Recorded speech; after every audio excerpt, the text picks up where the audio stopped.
Marcus pushed his cleaning cart down the long hallway of the Grand Arts Center. The wheels squeaked softly on the polished marble floor. It was 10 o'clock at night and the building was finally quiet. The last concert had ended an hour ago. All the people in fancy clothes had gone home. The musicians had packed their instruments and left. Now it was just Marcus and his mop bucket. He had been working here for 3 years. 3 long years of cleaning up after other people. Marcus emptied trash cans filled with expensive coffee cups and half-eaten pastries. He scrubbed toilets that important people used. He swept up the programs that audience members dropped on the floor. He wiped fingerprints off glass doors and polished brass railings until they shined. Nobody really saw him. People walked past him every day like he was invisible. Sometimes they would bump into him and not even say sorry. Sometimes they would drop their trash right next to the trash can, expecting him to pick it up. And he always did. That was his job. Marcus was 52 years old. His back hurt most days from bending over to clean. His hands were rough and dry from the cleaning chemicals. His knees ached when he climbed the stairs to clean the upper balconies. But he needed this job. The pay was not great, but it was steady. And steady was what Marcus needed. He wore a gray uniform with his name tag pinned to his chest. The uniform was too big for him. He had lost weight over the years, but he never asked for a smaller size. Nobody would notice anyway. Sometimes he wondered if people even read his name tag. They probably just saw the gray uniform in the cleaning cart and looked away. Tonight was like every other night. Marcus started on the main floor. He swept the lobby where hundreds of feet had walked. He found ticket stubs, candy wrappers, and a lost earring. He put the earring in the lost and found box at the security desk. Nobody ever came back for these things, but he saved them anyway. Next, he cleaned the bathrooms. This was the worst part of his job. People could be so messy.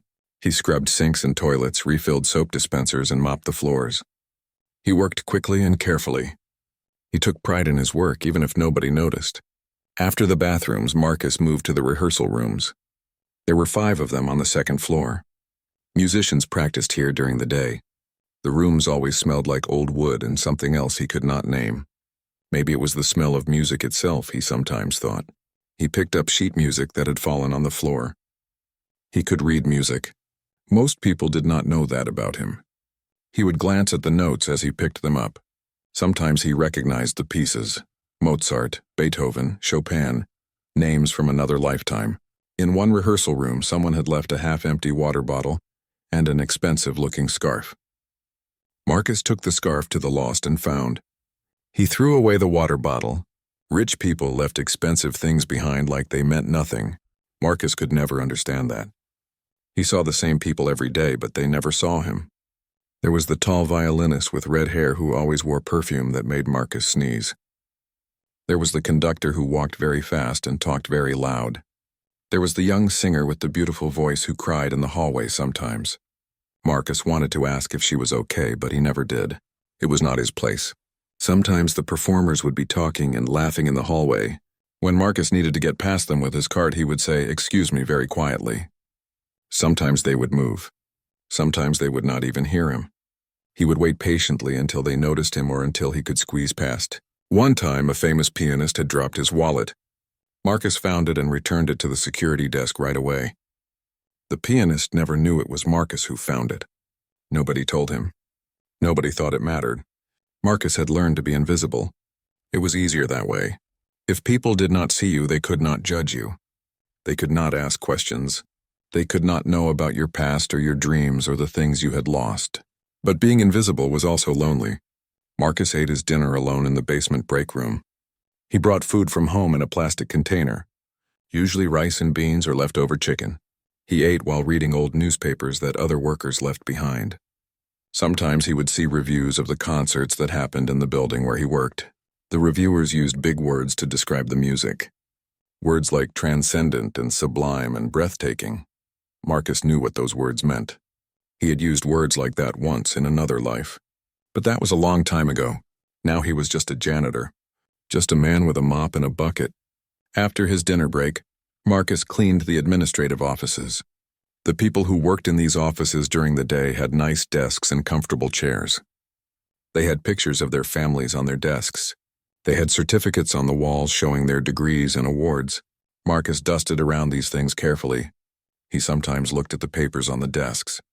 not to be nosy, but because they were there. Budget reports, grant applications, letters from donors. This place needed a lot of money to keep running. Marcus understood that. Art was expensive. By midnight, Marcus had cleaned everything except the concert hall itself. He saved this for last. The concert hall was the heart of the building. It was a beautiful space with red velvet seats and golden decorations on the walls. The ceiling was painted with clouds and angels. Crystal chandeliers hung from above, sparkling even in the dim cleaning lights. Marcus pushed open the heavy doors and stepped inside. The hall was dark and quiet. He could still feel the energy from the evening's performance hanging in the air. 3,000 people had sat in these seats just hours ago, watching and listening. Now it was empty. He walked down the aisle slowly. His footsteps echoed in the huge space. He picked up programs from the seats. He found more lost items, a pair of reading glasses, a child's toy, someone's house keys. All going to the lost and found. Marcus worked his way toward the stage. The stage was huge with dark wooden floors that needed special care. He was not allowed to use regular cleaning products on this floor. He had special oil that he rubbed in gently with a soft cloth. It took a long time, but it made the wood glow. As he cleaned, Marcus looked at the instruments on the stage. The orchestra had left some things behind. Music stands, a few chairs. And there in the center of the stage was the grand piano. The piano was beautiful. It was black and shiny, and even from far away Marcus could see how perfect it was. This piano cost more money than Marcus would make in 10 years. Maybe 20 years. It was a Steinway, the best piano in the world. Marcus finished cleaning the stage floor. He should pack up his cart and go home. His shift was almost over. But instead, he sat down on the edge of the stage. His legs hung over the side. He looked out at the empty seats. He had sat in the audience once, years ago, back when he could afford a ticket. He had watched a pianist play Rachmaninoff. The music had made him cry. Nobody saw him crying in the dark theater. Just like nobody saw him now. Marcus looked at the piano. It seemed to pull at him like a magnet. He knew he should not touch it. It was not for people like him. It was for real musicians, for people who had studied at important schools, for people who wore nice clothes and had important names. But Marcus was alone. Nobody would know. His hands tingled with the memory of keys beneath his fingers. How long had it been? 20 years? 25? He had stopped counting. Just one note, he thought. Just to remember what it felt like. He stood up and walked slowly to the piano. His heart was beating fast. He felt like a kid about to do something wrong. But he could not stop himself. His hand reached out and pressed one key. A single clear note rang out in the empty hall. Middle C, perfect and pure. The sound went through Marcus like electricity. His eyes closed. His breath caught in his throat. In that one note, he heard everything he had lost. Everything he had given up. Everything he used to be. He pressed another key, then another. Before he knew what he was doing, both hands were on the keyboard. His fingers remembered what his mind had tried to forget. They moved across the keys like they had never stopped. Like the 25 years had never happened. Marcus played for maybe 30 seconds. Then reality crashed back. He jerked his hands away from the piano like it had burned him. What was he doing? He could lose his job. This piano was not for him. He was just the janitor. He grabbed his cleaning cart and rushed off the stage. His hands were shaking. He did not look back at the piano. He finished his shift quickly and left the building as fast as he could. But as Marcus walked to the bus stop in the cold night air, he could still feel the keys under his fingers. He could still hear that perfect middle C ringing in his ears. And for the first time in 25 years, something inside him had woken up. Something he thought was dead. He told himself to forget about it. He told himself it was dangerous to remember. But deep down, Marcus knew the truth. He would go back to that piano. He had to. It was calling him home. The next night, Marcus tried to stay away from the concert hall. He cleaned the lobby extra slowly. He spent more time than usual in the bathrooms. He organized the supply closet even though it did not need organizing. He was avoiding the stage. He was avoiding the piano. But at midnight, he found himself pushing open those heavy doors again. The concert hall was dark and waiting. And so was the piano. Marcus told himself he would just clean the stage floor. That was all.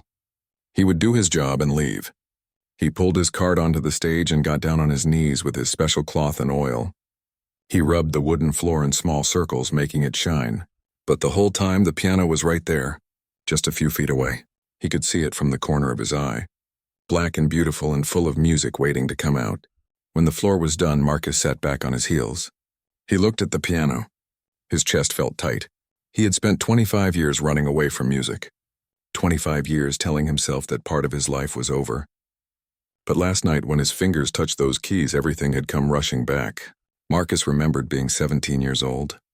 He remembered practicing 6 hours every day. He remembered his teacher, Mrs. Chen, telling him he had a gift. "You do not just play the notes, Marcus," she had said. "You make them speak. You make them feel." He remembered winning the youth competition. First place, a full scholarship to the National Conservatory. His mother had cried with joy. His little brother and sister had jumped up and down. His father, who had died 2 years before, would have been so proud. Marcus remembered arriving at the conservatory. The building was beautiful, full of practice rooms and concert halls and students who loved music as much as he did. He was going to become a concert pianist. He was going to travel the world. He was going to make his family proud. But then everything changed. 3 months into his first year, his mother got sick. Cancer. The doctors found it too late. She needed treatments, expensive treatments. Someone needed to take care of her. Someone needed to watch his brother and sister. Someone needed to pay the bills. Marcus was the oldest. It had to be him. He dropped out of the conservatory. He moved back home. He got a job at a warehouse loading boxes onto trucks. The pay was better than his scholarship stipend. His hands, which were trained to play Chopin, now lifted heavy boxes all day. His back, which was taught to sit up straight at the piano bench, now bent and strained under weight. His mother died 6 months later. By then, Marcus was the provider. His brother was 14. His sister was 12. They needed him. The warehouse job became a permanent thing. He never went back to the conservatory. He never touched a piano again. Years went by. His brother and sister grew up. They went to college. They got married. They moved away. They had good lives. Marcus was proud of them. He had done the right thing. But the music was gone. That door had closed, or so he had thought. Now, sitting on the stage of the Grand Art Center, Marcus realized the door was not closed. It was just locked. And last night he had found the key. His hands moved before his brain could stop them. He stood up and walked to the piano. He sat down on the bench. The leather was soft and expensive. He lifted the cover off the keys. They were white and black and perfect. His fingers hovered over them, trembling. Then he began to play. It was rusty at first. His fingers stumbled. He hit wrong notes. His timing was off. But slowly the muscle memory returned. His fingers found their way. The notes began to flow. He played a piece by Bach, something simple, something he had learned when he was 15. But even though it was simple, it was beautiful. The notes filled the empty concert hall. They rose up to the painted ceiling. They bounced off the velvet seats. They sang in the darkness. Marcus closed his eyes. He was not a 52-year-old janitor anymore. He was 17 again. He was at the conservatory. He had his whole life ahead of him. He had dreams that were still possible. He played for 10 minutes, maybe 15. He lost track of time. When he finally stopped, his cheeks were wet. He was crying. He had not cried in years, not since his mother's funeral. But now the tears came and he could not stop them. "I'm sorry, Mama," he whispered to the empty hall. "I'm sorry I gave it up. I'm sorry I never became what I was supposed to be." But even as he said it, he knew it was not true. He had become exactly what he was supposed to be. He had taken care of his family. He had done his duty. There was no shame in that. His mother would have been proud. Still, sitting at that piano, Marcus felt something he had not felt in decades. He felt alive. He felt like himself again. Not the invisible janitor, not the tired man with the sore back, but Marcus, the real Marcus, the one who loved music more than anything. He played again the next night, and the night after that, it became a routine. He would finish all his cleaning work, and then he would spend 30 minutes at the piano. Just him and the music in the empty hall. He played pieces from memory. Some came back easily. Others took time to remember. His fingers were stiff at first, but they got stronger. The calluses that had come from years of manual labor slowly faded. New calluses formed, the kind that came from pressing piano keys. Marcus was careful. He always listened for footsteps. He always kept the stage lights dim. He played quietly, even though he wanted to play loud. He could not risk getting caught. This was his secret, his one precious secret. On Tuesday night of his second week, Marcus played a piece by Chopin, Nocturne in E-flat major. It was one of his favorites, soft and gentle and sad. His fingers moved across the keys like water. The music swelled and fell. It spoke of longing and loss and beauty. He was so lost in the music that he did not hear the footsteps. He did not see the shadow by the door. He did not know he was being watched. In the back of the concert hall, standing in the darkness, was James. James was the night security guard. He was 55 years old and had worked at the Grand Art Center for 7 years. He was a quiet man who took his job seriously. He walked through the building every hour, checking locks and making sure everything was safe. Tonight, during his 2 o'clock rounds, James heard something strange. Music, piano music, coming from the concert hall. But there was no concert tonight. The hall should be empty. James thought maybe someone had left a radio on, or maybe it was a recording playing somehow. But when he opened the door quietly and looked inside, he could not believe what he saw. It was Marcus, the janitor, playing the grand piano on stage. And he was not just playing. He was playing beautifully, like a real concert pianist, like someone who had studied music their whole life. James stood frozen in the darkness. He knew he should probably stop this. Employees were not supposed to use the performance instruments. It was probably against the rules. But the music was so beautiful that James could not move. He could not speak. He could only listen. Marcus played for another 5 minutes. His eyes were closed. His body swayed slightly with the music. He looked peaceful. He looked happy. James had seen Marcus almost every night for years, but he had never seen him look like this. When the piece ended, the last notes faded into silence. Marcus sat still for a moment, his hands resting on the keys. Then he sighed and stood up. He was about to close the piano when he saw James standing in the back. Marcus's heart stopped. His face went pale. He was caught.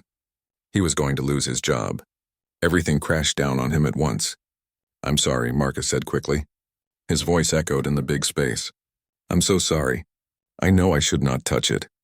I will never do it again. Please do not tell anyone, please, I need this job." James walked down the aisle slowly. He came closer to the stage. Marcus braced himself for anger, for disappointment, for consequences. But James was smiling. "How long have you been able to play like that?" he asked. Marcus did not know what to say. "A long time," he finally answered. "I learned when I was young." "You are really good," James said.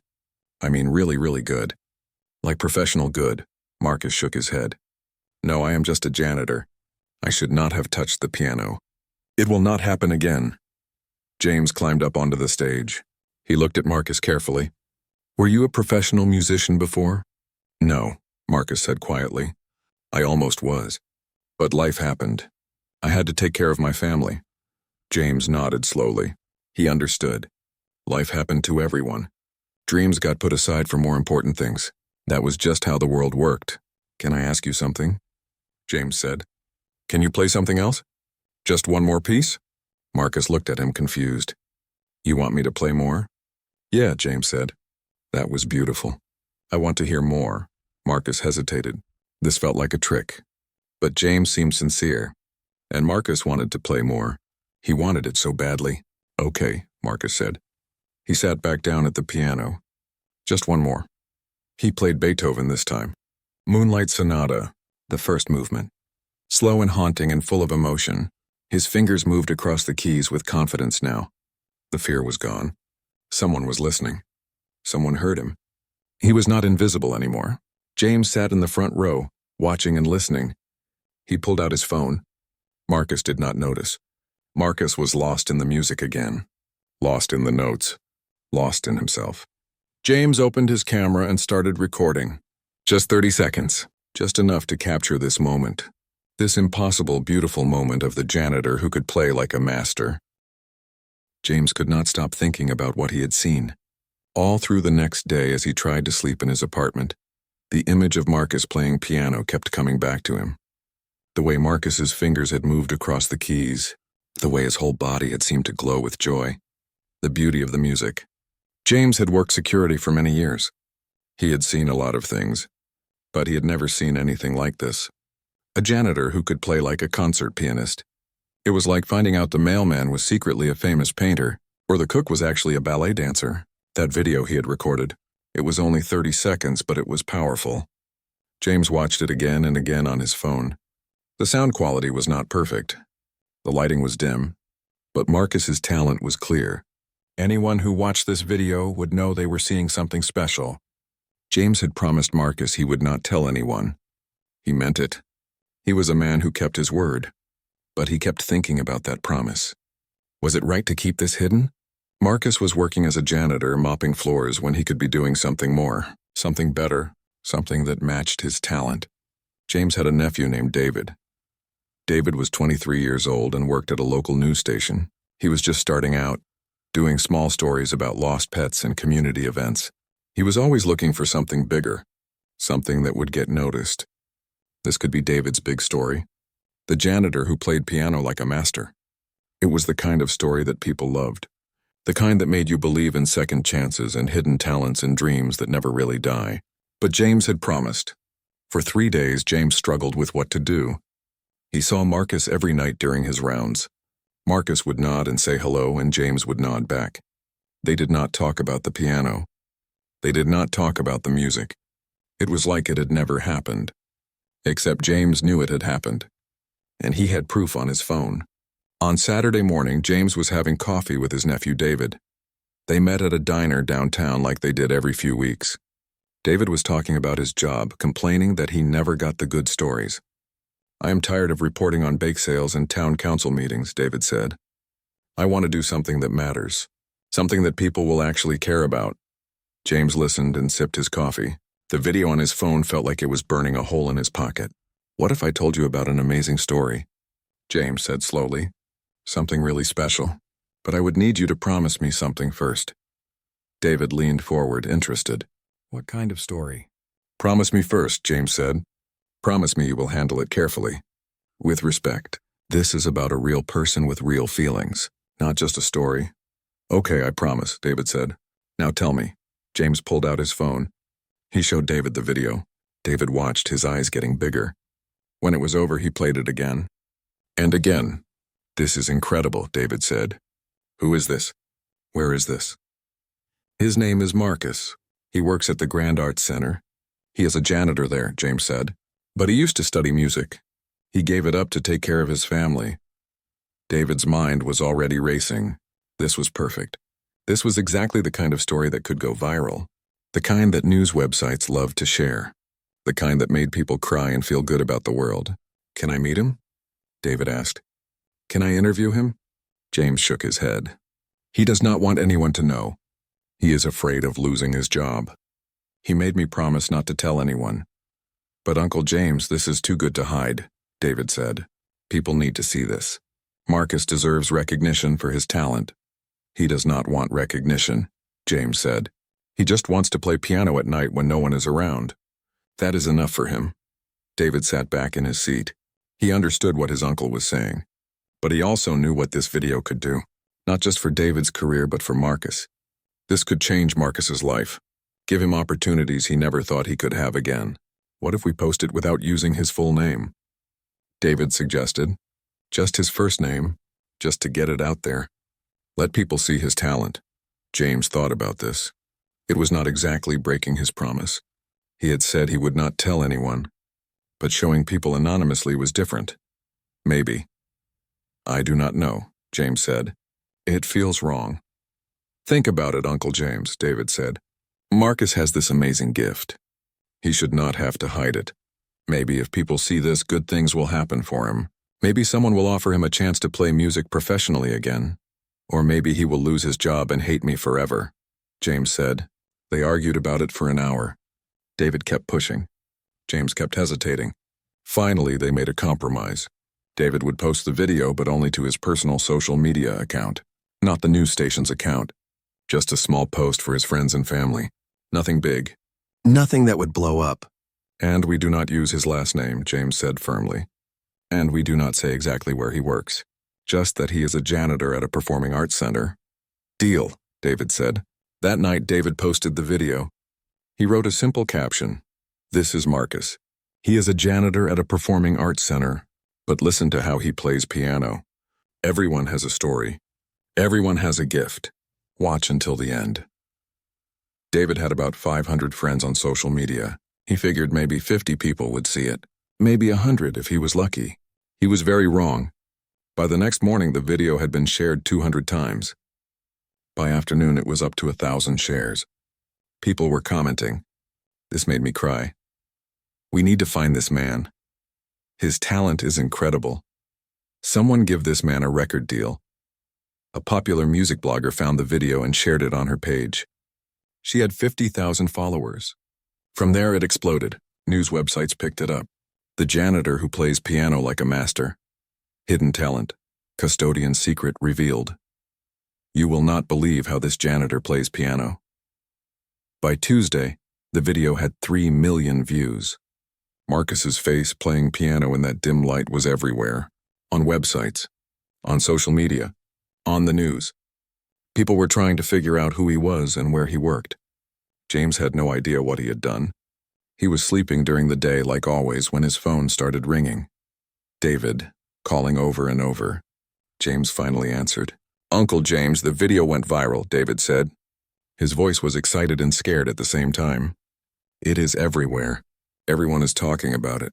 James felt his stomach drop. How many people saw it? Millions. And they are trying to figure out where Marcus works. The Grand Arts Center is getting phone calls. People are asking questions. James sat up in bed. His heart was pounding. What had he done? He had broken his promise. He had betrayed Marcus's trust. All because he thought he knew what was best. We have to tell him, James said, before he finds out another way. That night, James went to work early. He found Marcus in the supply closet, filling up his cleaning cart. Marcus looked the same as always, tired, invisible. He had no idea that millions of people had watched him play piano. He had no idea his life was about to change forever. Marcus, James said, we need to talk. Something in James's voice made Marcus stop. He looked up, worried. What is wrong? Did something happen? James took a deep breath. I did something. Something I should not have done. That video I took of you playing piano, I showed it to my nephew. He posted it online. I'm so sorry. Marcus stared at him. You posted it? Why would you do that? I thought I was helping, James said. I thought people should see your talent. But it got way bigger than we expected. The video went viral, Marcus. Millions of people have seen it. They are trying to figure out who you are. The color drained from Marcus's face. He grabbed the edge of the cart to steady himself. Millions of people? No. This cannot be happening. I am so sorry, James said again. I thought I was doing the right thing. Marcus felt like the walls were closing in. His secret was out. The thing he had protected for 25 years was now everywhere. People were watching him, judging him, talking about him. The thought made him feel sick. I am going to lose my job, Marcus said quietly. I was not supposed to touch that piano. They are going to fire me. Maybe not, James said, though he was not sure. Maybe they will understand. But Marcus knew better. Rules were rules. He had broken them. And now everyone would know. Marcus left his cart in the supply closet. He walked out of the building in a daze. He did not clean anything that night. He just went home and sat in his small apartment staring at the wall. He did not have a computer. He did not use social media. But he could imagine what people were saying. Were they laughing at him? Were they calling him a fool? A janitor who thought he could play piano. Who did he think he was? Marcus did not sleep that night. When morning came, his phone rang. It was his supervisor, Mr. Peterson. Marcus, I need you to come to the administrative office today, Mr. Peterson said. His voice was serious. We need to discuss something important. Am I fired? Marcus asked. There was a pause. Just come in at 2 o'clock. We will talk then. Marcus hung up. This was it. He was losing his job. The one steady thing in his life. All because he had been stupid enough to play that piano. All because he had trusted James. He spent the morning cleaning his apartment. He did not know why. Maybe it felt good to be in control of something, to make something clean and orderly when his life was falling apart. Marcus told them everything. About the conservatory, about his mother getting sick, about dropping out to take care of his family, about the 25 years of manual labor that followed, about never touching a piano again until 2 weeks ago. When he finally gave in to the pull of the music, the people in the room listened quietly. Ms. Rodriguez had tears in her eyes. Mr. Peterson shook his head in disbelief. The woman in the expensive suit was typing notes on her tablet. When Marcus finished talking, there was silence. Then Ms. Rodriguez spoke. "Marcus, do you have any idea what is happening outside this building?" she asked. Marcus shook his head. "No, ma'am." Ms. Rodriguez turned her computer screen so Marcus could see it. It showed a news website. The headline read, "Janitor's secret talent goes viral, the story that made the world cry." Below it was the video of Marcus playing piano. The view count made Marcus's head spin. 5 million views, and it was still climbing. "There are reporters outside right now," Ms. Rodriguez said, "waiting to talk to you. Our phone has been ringing all morning. News stations, radio shows, talk shows. Everyone wants to interview you. Everyone wants to know your story." Marcus felt dizzy. This could not be real. "But I am just a janitor," he said. "No," the woman in the expensive suit said. She spoke for the first time. "You are much more than that. My name is Patricia Wu. I am a publicist. I work with artists and performers. I drove here from Los Angeles as soon as I saw your video. Marcus, you have something special, something rare. The world has noticed." "I do not understand," Marcus said. "What do you want from me?" "We want to help you," Ms. Rodriguez said. "The Grand Arts Center wants to support you. We had no idea we had such talent working in our building. We should have seen you, Marcus. We should have known. That is our failure, not yours." Mr. Chen from Human Resources cleared his throat. "Marcus, you are not in trouble for using the piano. In fact, we want to encourage you to play more. We want to give you access to the practice rooms during your breaks." Marcus could not believe what he was hearing. "Really?"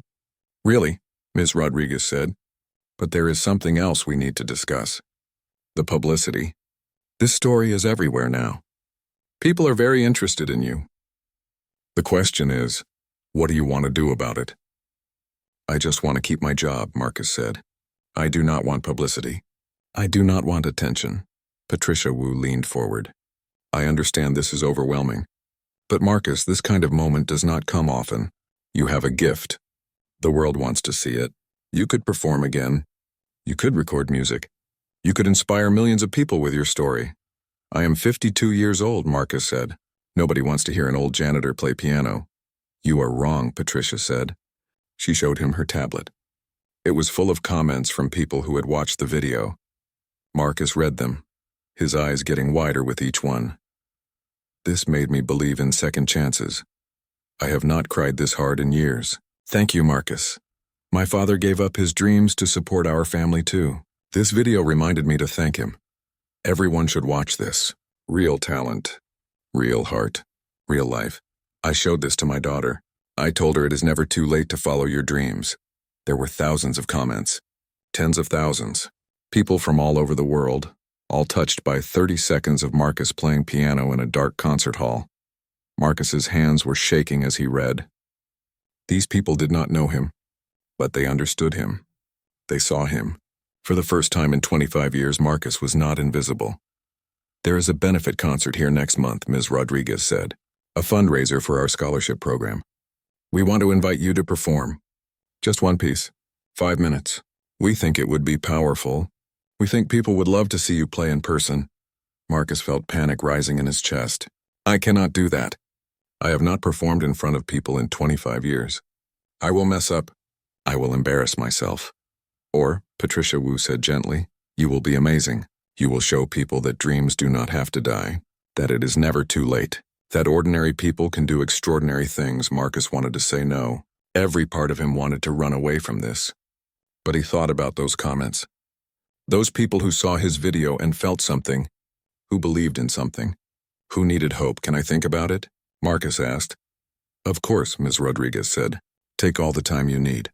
But Marcus, whatever you decide, know that we support you. You have a home here at the Grand Arts Center, not just as a janitor, as an artist. The meeting ended. Marcus walked out of the office in a fog. Everything had changed in 24 hours. Yesterday he was invisible. Today he was on the news. Yesterday he was nobody. Today millions of people knew his face. When Marcus stepped outside the building, he saw them. The reporters. There were 5 news vans parked on the street. Reporters with cameras and microphones were waiting by the entrance. When they saw Marcus, they rushed toward him. Marcus, can we ask you a few questions? How does it feel to go viral? Will you perform in public again? What would you say to people who have given up on their dreams? Marcus froze. He had never been on camera before. He did not know what to say. But the reporters were waiting. Their cameras were recording, so Marcus spoke from his heart. I did not expect this, he said quietly. I was just playing piano because I love music. I gave up music a long time ago to take care of my family. I do not regret that. Family comes first, but I forgot that you cannot kill a dream completely. It just sleeps, and sometimes, if you are lucky, it wakes up. The reporters asked more questions. Marcus answered as best as he could. He was honest. He was simple. He was himself, and people loved it. That night, Marcus's interview was on the local news. By morning, it was on national news. The story was everywhere. Janitor who gave up dreams to save family finds music again.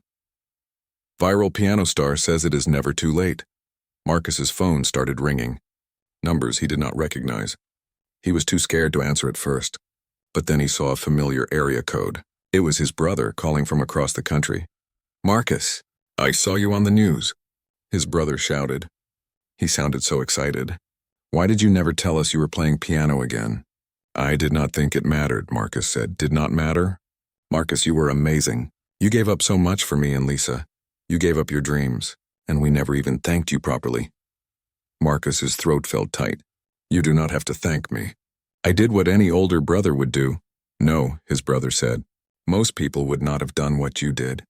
You sacrificed everything, and now the whole world knows what kind of man you are. I am so proud to be your brother. His sister called next. She was crying. Marcus, I had no idea you were still thinking about music. I thought you hated it after everything that happened. I could never hate music, Marcus said. I just put it away. But it never really left. You need to perform, his sister said. You need to show everyone how talented you are. Mom would want that. She would be so proud. Over the next few days, Marcus received messages from people he had not talked to in years. Old friends from high school. People from the conservatory. Even Mrs. Chen, his old piano teacher. She was 83 now, but she had seen the video. She left a voicemail that made Marcus cry. Marcus, my dear student, I always knew you were special. I always knew you had magic in your fingers. I am sorry life took you away from music, but I am so happy it brought you back. Please play again. The world needs to hear you. The video kept spreading. 10 million views. 20 million. It was translated into different languages. People in Japan watched it. People in Brazil. People in Nigeria. Marcus's face playing piano in that dim light became known around the world. News shows wanted to interview him. Morning talk shows. Late night shows. They offered to fly him to their studios. They offered money, but Marcus said no to most of them. It was too much, too fast. Patricia Wu became his unofficial manager. She was good at filtering requests and protecting Marcus from the chaos. She only brought him opportunities that felt right. That felt honest. One of those opportunities came from the Grand Art Center itself. They created a social media page for Marcus.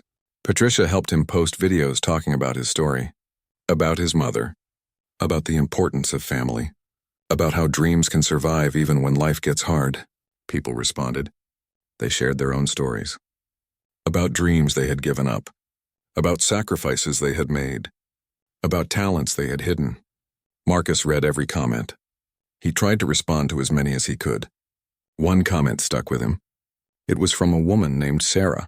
She wrote, I am a single mother of 3 kids. I used to paint. I was good at it, but I stopped when my kids were born because I needed to work. I needed to pay bills. I put my paints in the closet and I never took them out again. Your video made me cry, Marcus. It made me realize I do not have to choose between being a good mother and being an artist. I can be both. Last night after my kids went to bed, I took out my paints. I painted for the first time in 12 years. Thank you for reminding me who I am. Marcus read that comment 5 times. This was why it mattered. Not because he was famous, not because millions of people watched his video, but because his story helped someone else find their way back to themselves. At work, everything was different now. The other janitors treated Marcus like a celebrity. They asked for photos with him. The performers who used to walk past him without looking now stopped to shake his hand. The conductor who always walked too fast and talked too loud made a point to say hello every time he saw Marcus. "I apologize for never noticing you before," the conductor said one day. "I was too focused on my own world. I forgot to see the people around me. Thank you for the reminder." Even the young singer with the beautiful voice, the one who sometimes cried in the hallway, came to find Marcus. "I saw your video," she said. "It gave me courage. I have been thinking about quitting. The pressure is so hard.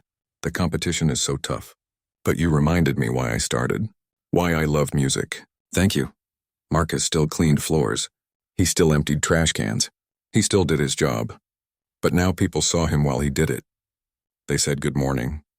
They asked how he was doing. They treated him like a person, not a ghost. The hardest part was deciding about the benefit concert. Ms. Rodriguez kept asking. Patricia kept encouraging. Everyone thought Marcus should do it. But Marcus was terrified. He had 1 month to decide. 1 month to prepare. 1 month to figure out if he was brave enough to step back into the light. James, the security guard, found Marcus one night in the break room. "I'm sorry," James said. "I know I broke my promise. I know I made your life complicated." Marcus looked at him. He had been angry at first, betrayed.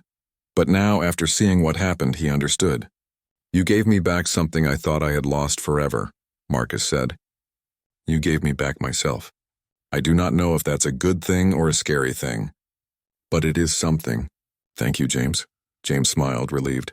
"So you will do the concert?" "I do not know yet," Marcus said. "I am still deciding." But in his heart, Marcus was starting to know the answer. The dream was awake now, and it was getting harder and harder to put it back to sleep. The reporters did not stop calling. They wanted the full story. They wanted to know everything about Marcus. Where he grew up. How he learned piano. Why he gave it up. What happened to his family. Every detail of his life suddenly mattered to strangers. Patricia Wu suggested doing one big interview. Get the whole story out at once, and then the media would leave him alone. Marcus was not sure, but he agreed. She set up an interview with a woman named Jennifer Clark.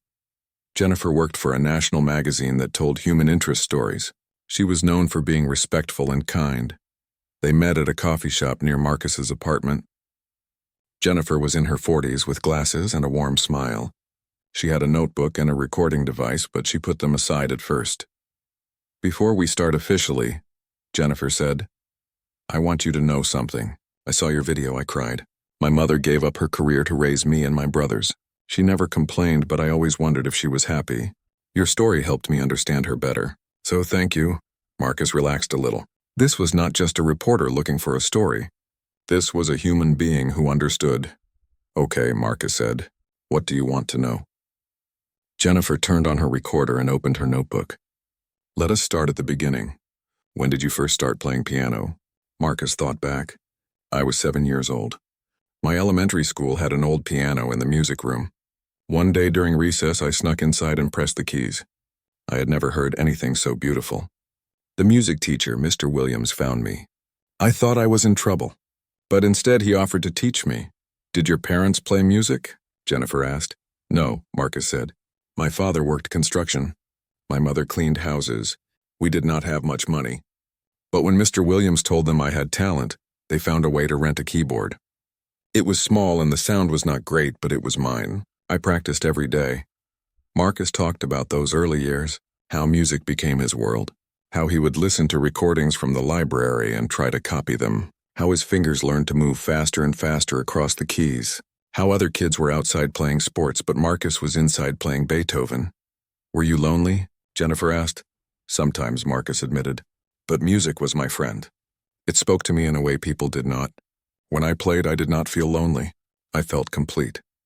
He told her about junior high and high school, about winning local competitions, about his teacher, Mrs. Chen, who saw something special in him, about the day he auditioned for the National Conservatory. "I was so nervous," Marcus said. There were kids there from rich families. Kids who had been taking lessons since they were 3 years old. Kids who had grand pianos at home. I almost left, but then I thought about my parents, about how hard they worked to give me this chance. So I sat down and played. What did you play? Jennifer asked. Rachmaninoff. Piano Concerto No. 2. Just the first movement. I played like my life depended on it, because it did. Marcus remembered the silence after he finished, the judges looking at each other. Then the applause. Then the announcement that he had won a full scholarship. His mother crying. His father picking him up and spinning him around even though Marcus was 17 and too big for that. That must have been one of the best days of your life, Jennifer said. It was, Marcus said quietly, but it also started the hardest time of my life. He told her about the conservatory, about feeling out of place among students who had so much more than him, about practicing 8 hours a day because he had to prove he belonged there, about the pressure and the competition and the fear of failing. But you loved it, Jennifer said. I loved it, Marcus agreed. Every hard part was worth it because I was doing what I was meant to do. Then came the hard part of the story, the part Marcus had not talked about in 25 years. 3 months into my first year, my mother called me, Marcus said. His voice got quieter. She had not been feeling well for a while. Tired all the time. Pain in her stomach. She went to the doctor. They found cancer. Stage 3. Jennifer stopped writing. She just listened. The doctor said she needed surgery, then chemotherapy, then radiation. It would cost so much money. Our insurance was not good. My father's construction job did not pay enough. My brother was 14. My sister was 12. Someone had to help. Someone had to step up. And that someone was you, Jennifer said softly. Marcus nodded. I was the oldest. I had to do it. My father said no. He said I should stay at school. He said they would figure it out. But I knew the numbers. I knew what medical bills cost. I knew what we had. It was not enough. He talked about the day he went to the conservatory office and withdrew, how the administrator tried to talk him out of it, how they offered to let him take a leave of absence, how they said the scholarship would wait for him. But Marcus knew the truth. If he left, he would never come back. Did you tell your mother? Jennifer asked. No, Marcus said. I told her the conservatory gave me a special work program, that I could study and work at the same time. I did not want her to feel guilty. She was already so sick. Marcus got a job at a warehouse. It paid more than most entry-level jobs because it was hard physical work, lifting heavy boxes, loading trucks, long hours. His hands, which had been trained to play delicate passages, now held box cutters and packing tape. At night after work, Marcus would go to the hospital. His mother was getting worse. The treatments were harsh. She lost her hair. She lost weight. She was always in pain. But when Marcus sat by her bed and held her hand, she would smile. You are such a good son, she would say. I am so proud of you. Marcus never told her the truth.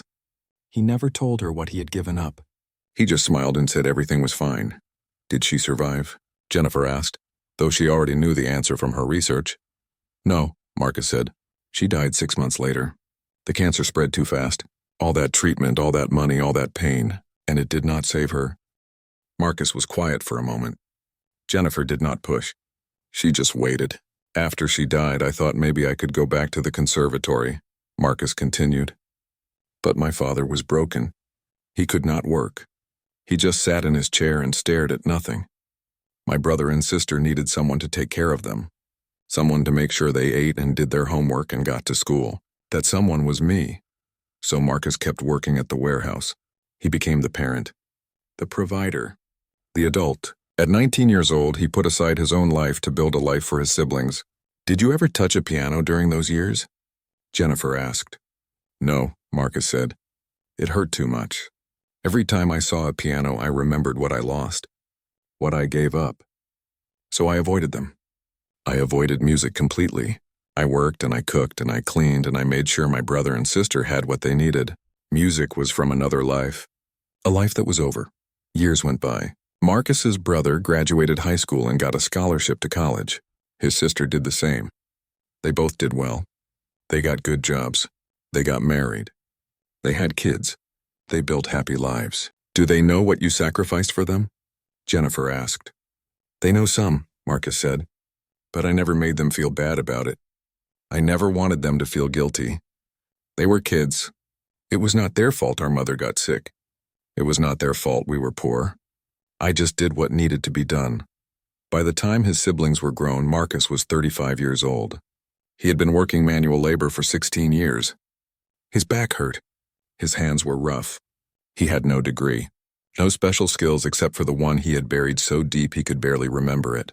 Did you ever think about going back to music? Jennifer asked. Sometimes, Marcus said. Late at night, when I could not sleep, I would think about it. I would remember how it felt to play, how the music would move through me, but it seemed impossible, like thinking about flying to the moon. Just a nice dream, nothing more. Marcus talked about the next 17 years, working different jobs, moving to different cities, eventually landing at the Grand Art Center as a janitor. It was supposed to be temporary, just until he found something better, but temporary became permanent, and he stopped looking for something better. What changed? Jennifer asked. What made you finally touch a piano again after all those years? Marcus thought about that night, about pushing his cleaning cart onto the stage, about seeing the grand piano sitting there, beautiful and perfect, about how his feet carried him to it even though his brain said no. I do not know exactly, Marcus said. Maybe I just got tired of running away. Maybe I just missed it too much. Maybe I realized that even though I gave up my career, I did not have to give up music completely. Music was part of me. Cutting it out was like cutting out my own heart. He told Jennifer about those secret nights, playing alone in the dark concert hall, how it felt like coming home after being lost for 25 years, how the music poured out of him like water that had been dammed up for too long. And then James recorded you, Jennifer said. And then everything changed, Marcus said. They talked for 3 hours. Jennifer asked good questions. She was respectful. She understood that this was not just a feel-good story about a talented janitor.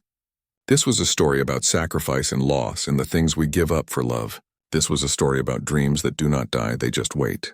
When the interview was over, Jennifer turned off her recorder. Thank you for trusting me with your story, she said. I promise I will tell it the right way. The article came out 2 weeks later. It was beautiful. Jennifer wrote with honesty and emotion. She included details that made Marcus feel real. Not like a viral video star, but like a human being with a complicated life and a brave heart. The article went viral too. People shared it on social media. They read it out loud to their families. Teachers used it in their classes to talk about sacrifice and priorities. The article was titled, "The Music Never Dies: How One Man Lost Everything and Found Himself Again." More people came forward with their own stories after reading the article. A doctor who used to paint. A lawyer who used to dance, a CEO who used to write poetry, all people who had put aside their art for more practical things. All people who wondered if it was too late to go back. Marcus's phone was full of messages. Most of them were kind.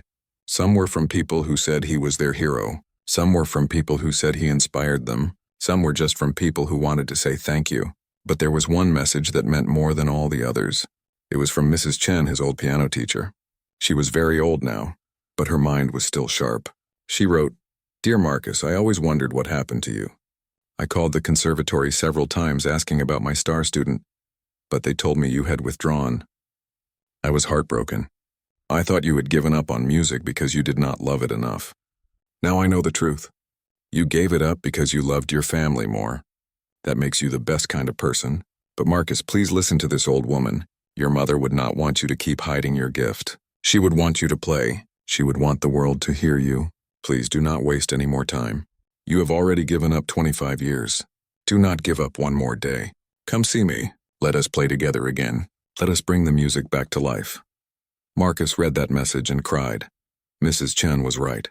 His mother would not want him to hide. She would want him to shine.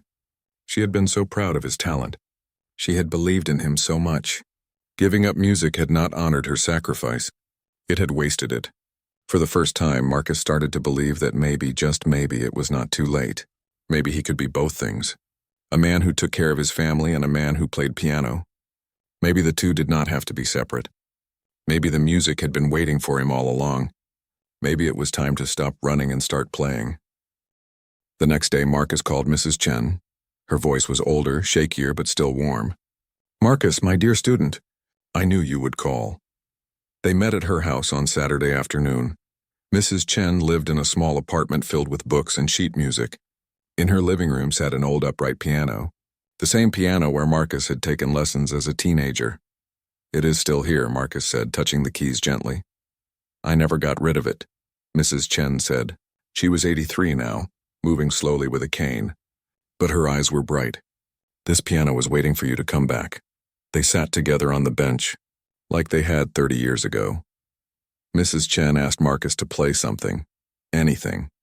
His hands were shaking, but he played the piece he had been working on. Chopin's Nocturne. Mrs. Chen listened with her eyes closed.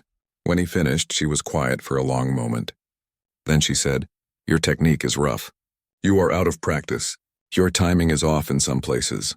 Marcus felt his heart sink. He knew it. He was not good enough anymore. But Mrs. Chen continued, Your soul is still there. The feeling. The emotion. That is what makes you special, Marcus. Technique can be fixed, but heart cannot be taught. You still have heart. They spent the afternoon playing together. Mrs. Chen pointed out his mistakes. She showed him exercises to strengthen his fingers. She reminded him of things he had forgotten, but mostly she just encouraged him. You need to perform at that benefit concert, she said. You need to show people what you can do. I am not ready, Marcus said. The concert is in 3 weeks. That is not enough time. It is not about being perfect, Mrs. Chen said. It is about being brave, about stepping back into your life. You have been hiding for 25 years. 3 weeks is enough time to decide to stop hiding. Marcus went home that night feeling different, less scared, more hopeful. Maybe he could do this. Maybe he could play in front of people again. But the next morning, doubt came back. What if he messed up? What if people laughed? What if he proved that he was not special? Just a janitor who could play a little piano. At work on Monday, Ms. Rodriguez called him to her office again. Marcus, we need your decision about the benefit concert. It is coming up fast. If you are going to perform, we need to put your name on the program. We need to advertise it. People are asking.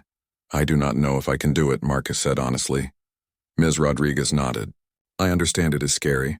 But Marcus, this concert is raising money for music scholarships. Scholarships for kids like you were. Kids with talent but no money. Your story would mean something to them. It would show them that obstacles do not have to stop you forever. Marcus thought about that. About kids like he was. Poor kids with big dreams. Kids who needed someone to believe in them. What would I play? Marcus asked. Whatever you want, Ms. Rodriguez said. One piece. 5 to 7 minutes. That is all? Can I think about it for one more day? Marcus asked. Of course, Ms. Rodriguez said. That night Marcus could not sleep. He lay in bed thinking about the concert. About those kids who needed scholarships. About his mother who would want him to play. About Mrs. Chen who believed in him. About all the people who had watched his video and felt something. At 3 in the morning, Marcus got up. He knew he would not sleep. He got dressed and went outside. He walked through the empty streets of the city until he found himself standing in front of the Grand Arts Center. The building was dark and locked. But Marcus had a key. He let himself in through the employee entrance. The building was silent and still. He walked through the halls with no lights except the exit signs glowing red in the darkness. He pushed open the doors to the concert hall. He could see the stage in the dim light. He could see the piano waiting there. His feet carried him down the aisle onto the stage to the bench. Marcus sat down. He lifted his hands to the keys. And he played all the fear out, all the doubt, all the worry. He played like he was talking to his mother. Like he was talking to his younger self. Like he was talking to everyone who had ever given up a dream and wondered if it was the right choice. The music echoed through the empty hall. Nobody was there to hear it. Nobody except Marcus. And maybe that was the point. He was not playing for other people. He was playing for himself. He was proving to himself that he was still here, still alive, still capable of making something beautiful. When he finished, Marcus sat in the silence. His cheeks were wet again. But this time they were not tears of sadness. They were tears of decision. He knew what he was going to do. The next morning, Marcus called Ms. Rodriguez. I will do it, he said. I will perform at the benefit concert. He could hear the smile in her voice. That is wonderful, Marcus. What piece will you play? Marcus had thought about this all night. Rachmaninoff. Piano Concerto No. 2. The same piece I played for my conservatory audition. The first movement, there was a pause. Marcus, that is a very difficult piece. Are you sure? I am sure, Marcus said. It is the piece that got me into the conservatory. It is the piece I played the day my life changed. I want to play it again. I want to close that circle. Then that is what you will play, Ms. Rodriguez said. We will put you on the program. Marcus Hayes, piano. I am so proud of you, Marcus. After he hung up, reality hit Marcus like a wall. What had he just done? He had agreed to play one of the hardest piano pieces ever written, in front of hundreds of people after not performing for 25 years. Was he crazy? Patricia Wu called him that afternoon. I heard the news. This is amazing, Marcus, but we need to prepare you. This is going to be big. The media will be there. Maybe even national television. We need to get you ready. I just need to practice the piano, Marcus said. You need more than that, Patricia said. You need to be ready for the attention, for the cameras, for the interviews. You need to look the part. Marcus did not care about looking the part. He just wanted to play. But Patricia was insistent. She took him shopping for a proper concert outfit. Black suit, white shirt, black tie. Marcus looked at himself in the mirror and barely recognized himself. You look like a real pianist, Patricia said. I do not feel like one, Marcus said. Fake it until you make it, Patricia said. That is how everyone does it. The next 3 weeks were the hardest of Marcus's life. He still worked his janitor shifts, but every free moment was spent practicing. He practiced in the morning before work. He practiced during his breaks. He practiced after his shift ended. Mrs. Chen came to the arts center twice a week to coach him. She was tough but encouraging. Your fingers are getting stronger, she said. But you are still hesitating. You are playing scared. You need to play confident, even if you do not feel it. Marcus also practiced in front of people. First just Mrs. Chen, then Ms. Rodriguez, then some of the staff at the art center. Each time was terrifying. Each time his hands shook and his heart raced. But each time it got a little easier. The other performers at the art center started helping too. The conductor gave him advice on stage presence. Stand up straight. Walk with purpose. Own the space. You belong there.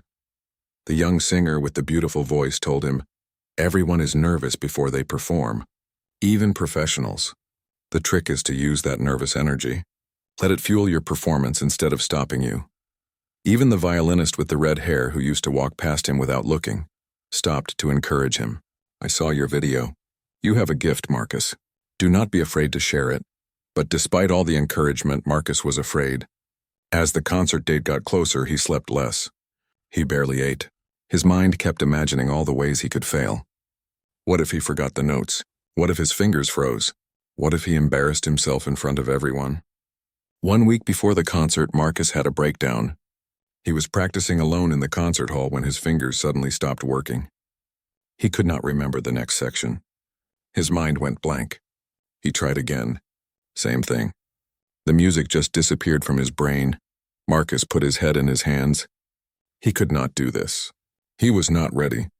He had been stupid to think he could perform again after 25 years. He was just a janitor. He should have stayed invisible. Having trouble? A voice said from the back of the hall. Marcus looked up.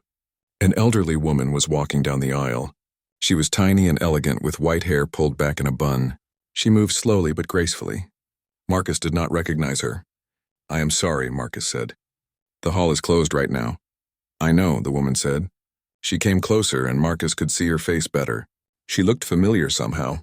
My name is Margaret Liu. I perform here sometimes. I saw you practicing and thought you could use some advice. Marcus suddenly realized who she was. Margaret Liu was famous. She was one of the greatest living pianists in the world. She had played with every major orchestra. She had won every important award, and she was standing in front of Marcus talking to him like an equal. I am nobody, Marcus said. I am just a janitor who plays a little piano. Margaret smiled. I saw your video. You are not just anything. You are a musician. And right now, you are a musician who is scared. I know because I have been there too. She sat down on the stage next to the piano bench. Tell me what you are afraid of. Marcus did not know why, but he told her everything. About the conservatory, About his mother. About giving up music. About the upcoming concert. About feeling like a fraud. About being afraid he would fail in front of everyone. Margaret listened carefully. When Marcus finished, she said something unexpected. Good, you should be afraid. Fear means you care. Fear means it matters. The worst performers are the ones who are not afraid. They have nothing at stake, but you? You have everything at stake. That will make your performance powerful. But what if I mess up? Marcus asked. Then you mess up, Margaret said simply. And the world will keep turning. Marcus, perfection is not the goal. Connection is the goal. When you play, you are not trying to impress people with perfect technique. You are trying to share something true, something human. That video of yours went viral not because your technique was perfect. It went viral because people felt something when they watched it. They felt your love for music. They felt your journey. That is what matters. Marcus had never thought about it that way. He had been so focused on playing every note correctly that he forgot why he was playing at all. Can I tell you a secret? Margaret said. I still get nervous before every performance. I am 76 years old. I have played thousands of concerts, and I still shake before I walk on stage. But I do it anyway, because music is bigger than my fear. She stood up slowly. Would you play something for me? Right now? Marcus hesitated. Then he nodded. He sat at the piano and played a section of the Rachmaninoff. His fingers stumbled in a few places, but he kept going. When he finished, Margaret was smiling. You see? You did not play it perfectly, but you played it beautifully. There is a difference. Remember that. Before she left, Margaret wrote her phone number on a piece of paper. Call me if you need to talk before the concert. Sometimes it helps to talk to someone who understands. Marcus put the paper in his pocket like it was made of gold. Margaret Liu had given him her phone number. Margaret Liu had listened to him play. Margaret Liu believed in him. The next week passed in a blur. Marcus practiced until his fingers hurt. He barely slept. The concert was on Saturday night. On Saturday morning, Marcus woke up feeling sick. His stomach was in knots. His hands were sweating. He could not eat breakfast. He called Mrs. Chen. I do not think I can do this, he said. Yes, you can, she said firmly. Marcus, you have already done the hard part. You already survived losing your mother. You already gave up your dreams to save your family. You already worked 25 years doing jobs you did not love. Playing piano for 7 minutes is nothing compared to what you have already done. You are stronger than you think. Marcus called his brother and sister. They were both coming to the concert, flying in from different states. They wanted to support him. We are so proud of you, his sister said. Mom would be proud too. At 5 o'clock, Marcus went to the Arts Center. The concert started at 7. He had 2 hours to prepare, to warm up, to try not to panic. Patricia Wu was there, making sure everything was ready. Ms. Rodriguez was there, looking nervous and excited. Mrs. Chen was there, sitting in the front row already, saving seats for Marcus's family. Marcus went to a practice room to warm up. He played scales. He played sections of the piece. He tried to calm his breathing. His heart was racing. His hands were shaking. This was really happening. At 6:30, Marcus put on his concert clothes. The black suit, the white shirt, the black tie. He looked at himself in the mirror. He looked like a different person, a person who belonged on stage. But inside, he was still just Marcus, still scared, still unsure. There was a knock on the door. 5 minutes, Mr. Hayes, someone said. 5 minutes. 5 minutes until his life changed again. Marcus walked toward the stage entrance. He could hear the audience filling the concert hall. Hundreds of people, maybe 1,000, all there to see him. The janitor who could play piano. What if he let them down? What if he proved that he was not special after all? What if this was the biggest mistake of his life? But then Marcus thought about something Margaret Liu had said. Music is bigger than your fear. He thought about his mother who had believed in him, about Mrs. Chen who had never stopped believing, about all the people who had watched his video and felt something, about the kids who would get scholarships from this concert. This was not about him. This was bigger than him. This was about showing people that dreams do not have to die, that it is never too late, that ordinary people can do extraordinary things if they are brave enough to try. Marcus took a deep breath. He walked toward the stage, toward the piano, toward the music that had been waiting for him all along. It was time to stop running. It was time to play. The concert hall was full. Every seat was taken. People stood in the back. News cameras were set up on the sides. This benefit concert had sold out in 3 days after Marcus's name was added to the program. Everyone wanted to see the viral Janitor play piano in person. Marcus stood backstage listening to the other performers. There was a string quartet, a soprano singing an aria, a jazz ensemble, all professional musicians, all people who belonged on this stage, and then there was Marcus. His brother found him backstage.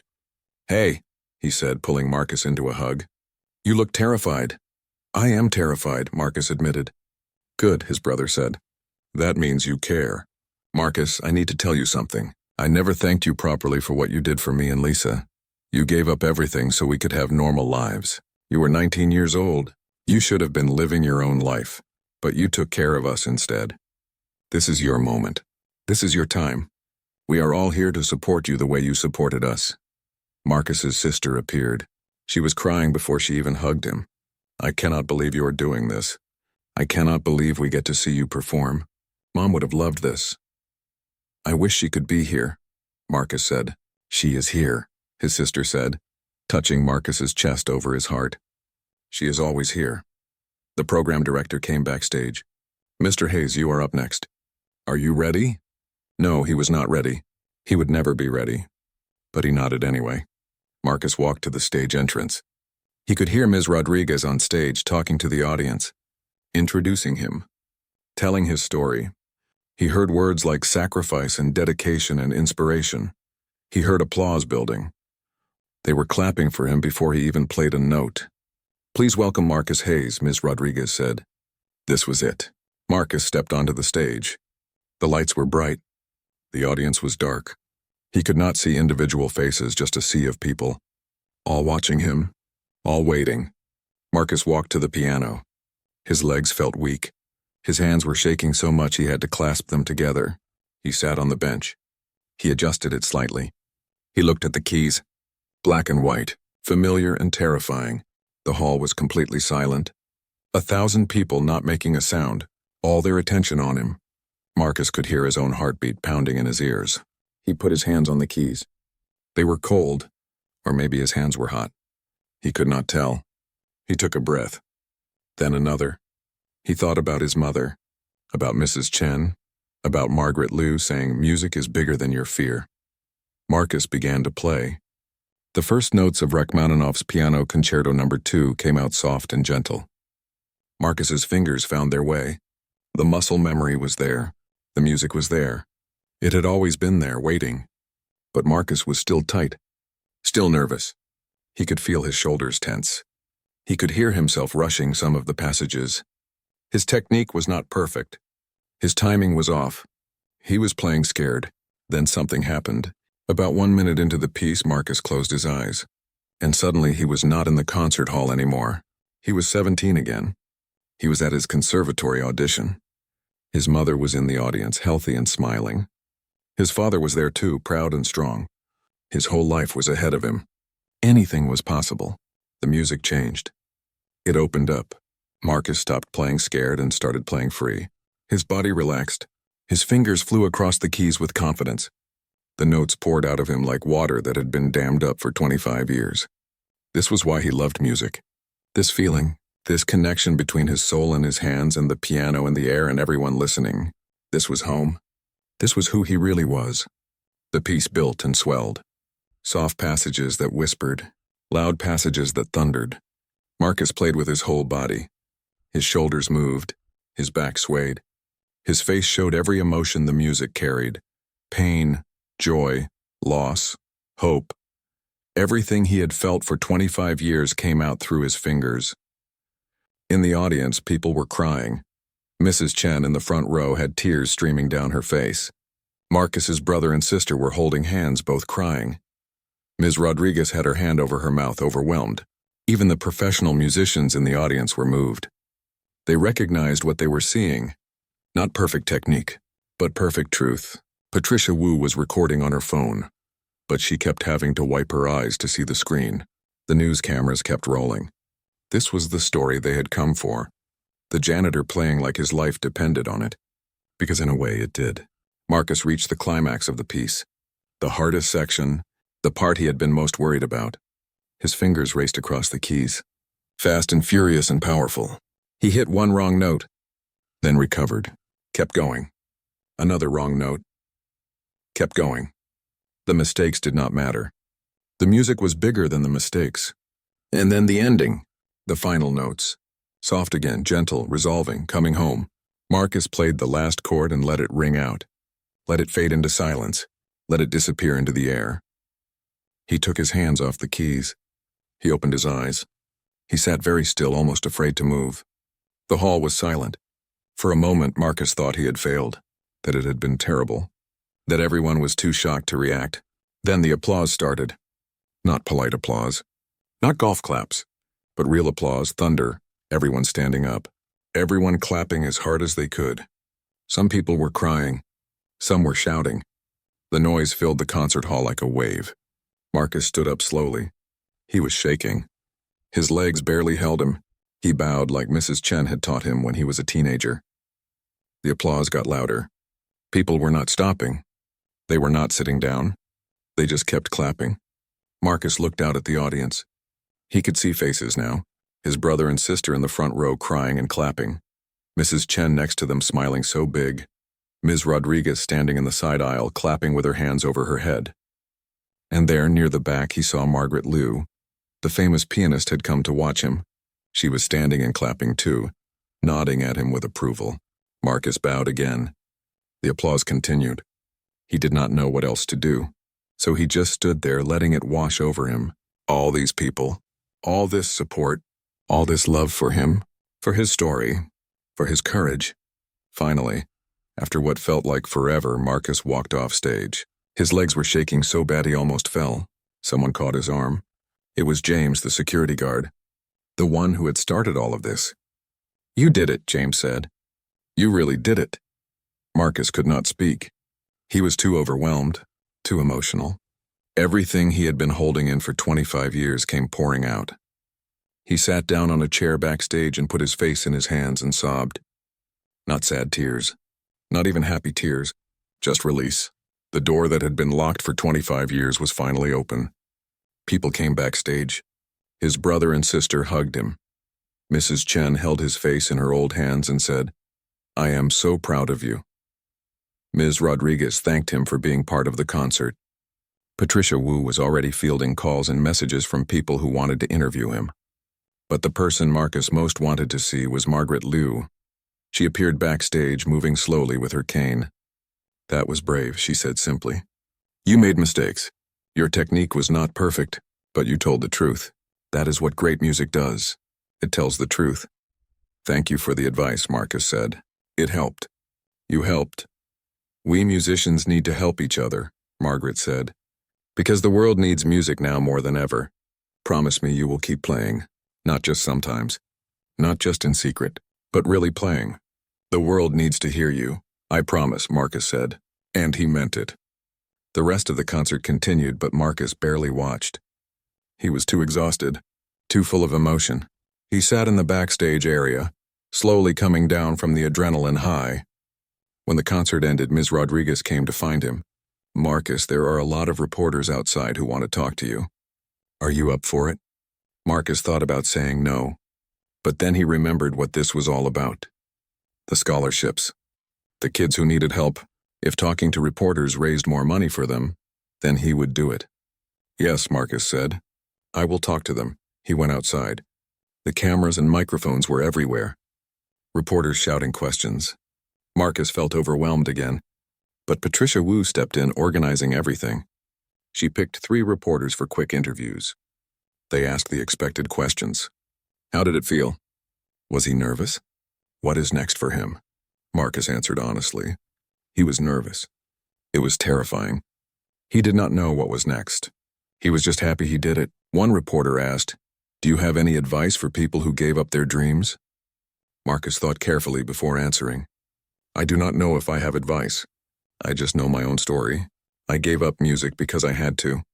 My family needed me. I do not regret that choice. But I do regret hiding from music for so long. I thought I had to choose between responsibility and passion.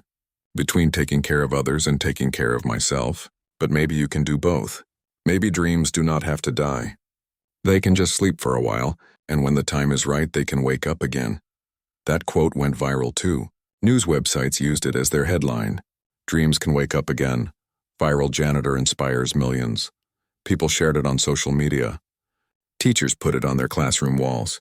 It became another moment that defined Marcus's story. After the interviews, Marcus was exhausted. 2 months later, Marcus stood in front of his first class. 20 children sat at keyboards in the new community music room.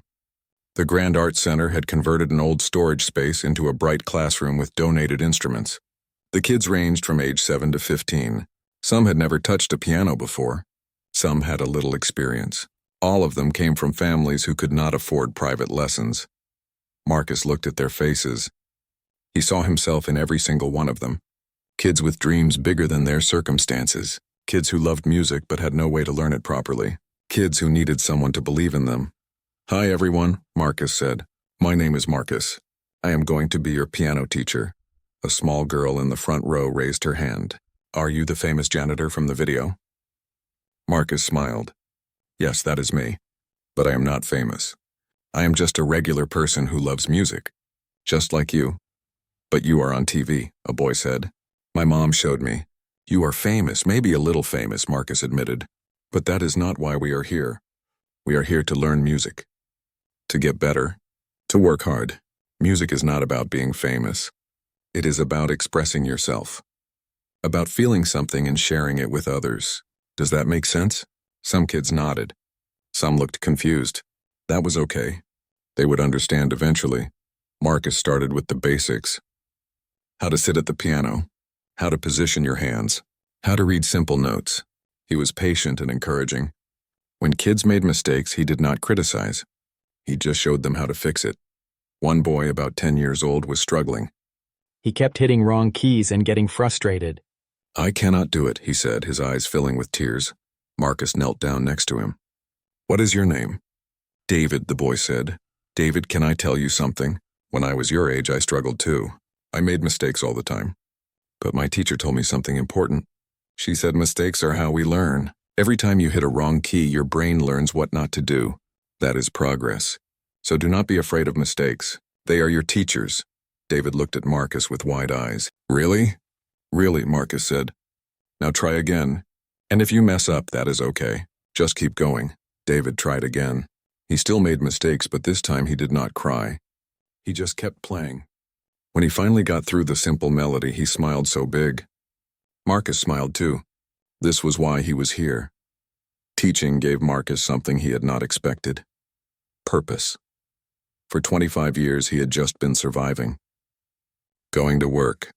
Paying bills. Getting through each day. But now he had a reason to wake up excited. He was helping kids. He was giving them what he had been given. Hope. A chance. A belief that they could be more. The community program grew quickly. After 3 months, they had 60 students. After 6 months, 100. The Grand Arts Center had to hire another teacher to help Marcus. They hired a young musician named Sarah, who had just graduated from college. She was talented and eager. Marcus enjoyed mentoring her, passing on what Mrs. Chen had taught him. Marcus's own playing improved too. He practiced every day now, not in secret, not in shame, but openly, proudly. The Arts Center gave him practice time in the concert hall. Sometimes other musicians would stop and listen. They would compliment his playing. They would ask him questions. Marcus was part of the community now, part of the family. One day Patricia Wu called with news. "Marcus, I have been approached by a recording company. They want you to make an album. Just you playing piano. Solo pieces. Classical music. They think it would sell. People want to hear more from you." Marcus was surprised. "An album? Me? Why not you?" Patricia said. "You have a story people love. And you play beautifully. This could be amazing." Marcus thought about it. Recording an album was something he had dreamed about when he was 17. Back when he thought he would be a concert pianist. Back before life got in the way. "Okay," Marcus said. "Let us do it." They recorded the album over 2 months. Marcus played pieces by Chopin, Beethoven, Mozart, and Rachmaninoff. He played in a professional studio with expensive equipment. It felt surreal, like he was living someone else's life. The album was called Dreams Can Wake Up Again. The cover photo was simple. Mark is sitting at a piano looking peaceful. When it was released, it sold better than anyone expected. Not millions of copies, but enough. Enough to matter.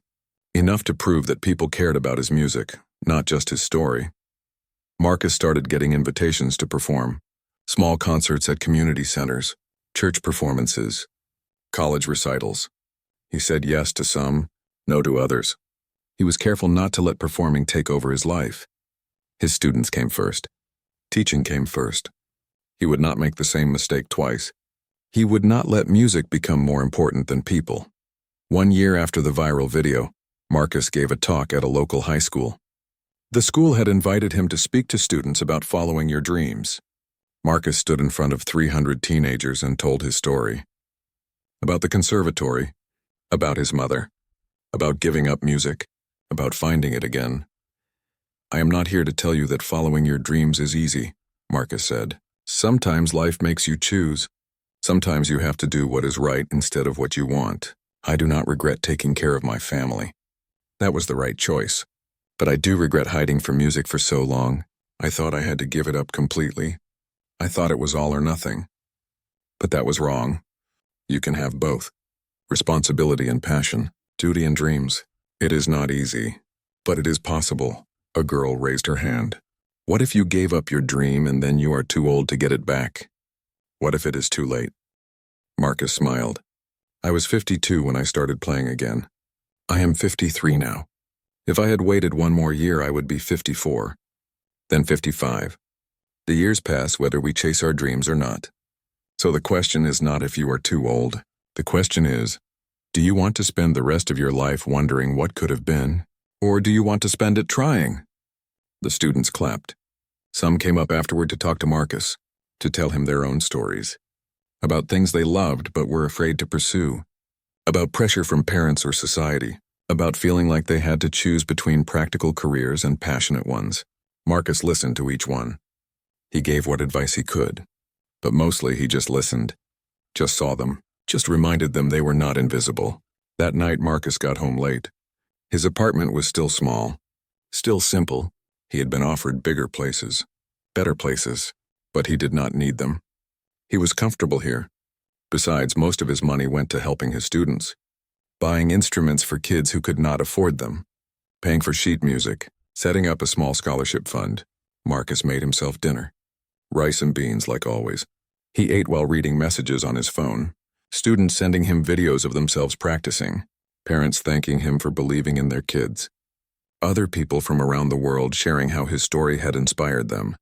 One message made Marcus stop. It was from the National Conservatory, the same school he had dropped out of 25 years ago. They had seen his story.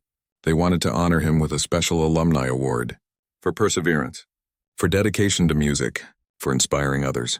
Marcus stared at the message for a long time. Part of him wanted to say no. He had not actually graduated. He did not deserve an alumni award. But another part of him knew this was about more than a title. This was about closure. This was about going back to the place where his dream had been interrupted and finally making peace with it. Yes, Marcus wrote back, I would be honored. The ceremony was 3 months later. Marcus traveled to the conservatory for the first time in 26 years. When he walked through the doors, everything came flooding back. The practice rooms, the concert hall, the bulletin boards covered with announcements. It all looked the same but different. Older, or maybe Marcus was older. They gave him a tour, showed him the new facilities, the updated technology, the expanded scholarship programs. The dean of the school, a woman named Dr. Hampton, walked with him. We have been following your story, Dr. Hampton said. What you are doing with those kids is remarkable. That is what music is really about. Not fame or money, but connection, sharing, teaching. You embody our values better than most of our graduates. The ceremony was small and intimate. Just the administration, some faculty, and a few students. They gave Marcus a plaque that said, for dedication to music and service to community. Marcus gave a short speech. He talked about his time at the conservatory, about why he left, about finding his way back to music. "This place gave me a gift," Marcus said. "The gift of knowledge, the gift of training, the gift of believing I could be something more. I may not have finished my degree, but I never stopped being a student of music. I never stopped learning. And now I get to pass that gift on to the next generation. That is the real award, not this plaque, as beautiful as it is, but the chance to help others the way I was helped. Thank you for that." After the ceremony, Marcus walked around campus alone. He found the practice room where he used to spend hours every day. The piano inside was different now, new, but the room felt the same. He sat down and played, just for himself, just to close that circle. When he finished, Marcus felt something he had not felt in years. Complete. Whole. The boy who had left this place broken and scared was gone. In his place was a man who had survived, who had sacrificed, who had found his way back home. Marcus returned to his life, to his teaching, to his students, to his music. Everything continued. But everything was also different. He was different. He was not invisible anymore. Not to others. And more importantly, not to himself. 6 months after the conservatory ceremony, Mrs. Chen passed away peacefully in her sleep. She was 84 years old. Marcus spoke at her funeral. He talked about how she had seen him when others did not. How she had believed in him when he did not believe in himself. How she had given him the greatest gift anyone can give. The gift of seeing someone's potential and helping them reach it. "Mrs. Chen taught me that music never dies," Marcus said. "It just waits. It waited for me for 25 years.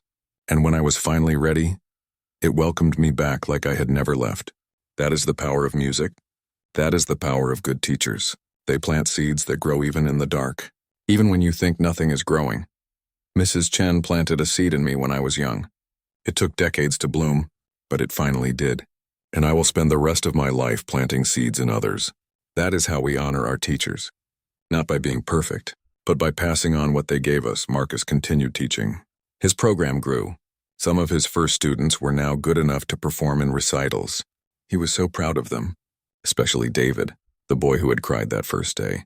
David was now 12 and playing difficult pieces. He had natural talent. Marcus made sure he got extra attention, extra support. He would not let another talented kid slip through the cracks. On the 2-year anniversary of the viral video, Marcus gave a small concert at the Grand Arts Center. Nothing big, just for his students and their families. He played some of his favorite pieces. And for the finale, he had 20 of his best students join him on stage. They played together. A mix of beginners and advanced students, all ages, all backgrounds, all united by love of music. When it was over, Marcus looked out at the audience. He saw parents crying. He saw kids smiling. He saw Ms. Rodriguez beaming with pride. He saw his brother and sister who had flown in to surprise him. He saw James, the security guard who had recorded that first video. He saw Patricia Wu, who had helped manage the chaos. He saw Sarah, his teaching assistant. He saw all the people who had helped him get here. But most of all, Marcus saw himself reflected in his students. Kids who had dreams. Kids who had obstacles. Kids who just needed someone to believe in them. Kids who needed to know that it is never too late. That dreams can wake up again. That music never dies. Marcus had spent 25 years being invisible. 25 years thinking his life was over. 25 years believing the best part of himself was gone forever. He was wrong. The best part was just sleeping. And now it was awake. And it was more beautiful than he ever imagined. That night after everyone left, Marcus sat alone at the piano in the concert hall. The same piano where this all began. Where James had recorded him playing in the dark. Where his life had changed forever. Marcus played softly. Just for himself. Just for his mother wherever she was. Just for the 17-year-old boy he used to be. The one who thought he had lost everything. "We made it," Marcus whispered. "We finally made it home." And in the empty concert hall with no cameras recording and no audience watching, Marcus Hayes played piano. Not because he was famous. Not because anyone was listening. But because the music was alive inside him. Because dreams do not die. They just wait for the right moment to wake up. And Marcus's moment had finally come. He was not invisible anymore. He was not just a janitor anymore. He was not just a man who gave up his dreams. He was Marcus Hayes, teacher, musician, survivor, proof that it is never too late, proof that sacrifice does not have to mean surrender, proof that sometimes, if you are very lucky and very brave, you can find your way back to yourself. The music filled the empty hall. It rose up to the painted ceiling. It bounced off the velvet seats. It sang in the darkness. And somewhere, somehow, Marcus knew his mother was listening, and she was proud. The janitor who played piano had become the teacher who changed lives. And that was better than any dream he had ever imagined, because it was real. It was his. And it was just the beginning.